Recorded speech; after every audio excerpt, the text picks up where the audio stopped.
History remembers the heroes of D-Day and the triumph of the Battle of the Bulge. But what about the battle so horrific, so utterly devastating, that both American and German high commands tried to bury it in their records? This is the story of the longest single battle in U.S. Army history, a brutal slog through a dark, foreboding forest that became a living nightmare for over 100,000 soldiers. Welcome to the Hurtgen Forest, a dense, 50-square-mile patch of woods on the German-Belgian border. In the autumn of 1944, Allied commanders saw it as a stepping stone, a direct route to the heart of Germany. The plan seemed simple: punch through the forest, capture the vital Roe River dams, and clear the way for the final push to Berlin. But they gravely underestimated their opponent. This wasn't just a forest, it was a fortress. The Germans had turned Hurtgen into a death trap. Miles of minefields, hidden bunkers, and expertly placed machine gun nests were woven into the landscape.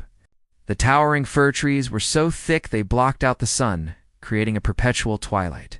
Artillery shells, instead of exploding in the soft ground, would hit the treetops, creating tree bursts that rained down a deadly shower of shrapnel and splintered wood. For the American GIs, many of them fresh-face replacements, it was like fighting a ghost.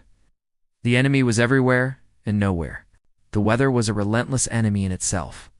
Constant rain, sleet, and snow turned the forest floor into a quagmire of mud and ice.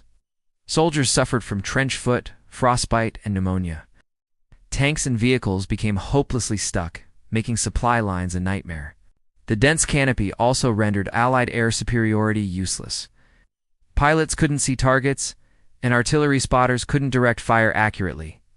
It was infantry against infantry, in the most primal and brutal conditions imaginable. The fighting was savage, often devolving into desperate close-quarters combat. Units would advance a few hundred yards one day, only to be pushed back the next, with staggering casualties for every inch of ground gained. One veteran described it as a meat grinder. Another said, "In the Hurtgen." I felt like I was already dead.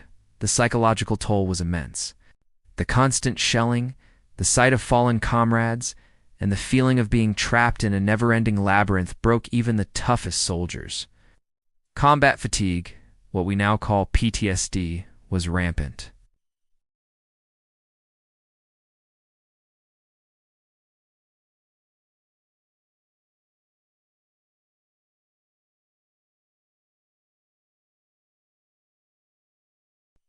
In the aftermath, both sides seemed to enter a silent agreement to forget. For the Americans, it was a story of poor planning, flawed leadership, and immense, seemingly pointless sacrifice. For the Germans, it was just another grim chapter in their inevitable defeat.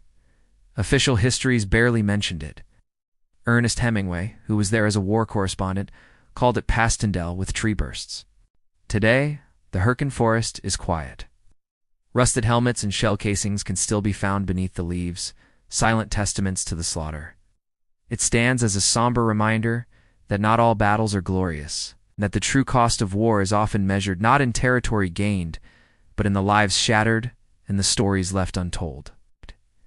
It is a battle that history tried to forget, but one that we must remember, to honor the sacrifice of those who fought and died in the green hell of Hurtgen. Thanks for watching. If you found this story compelling, please like this video and subscribe for more hidden chapters from history. See you next time.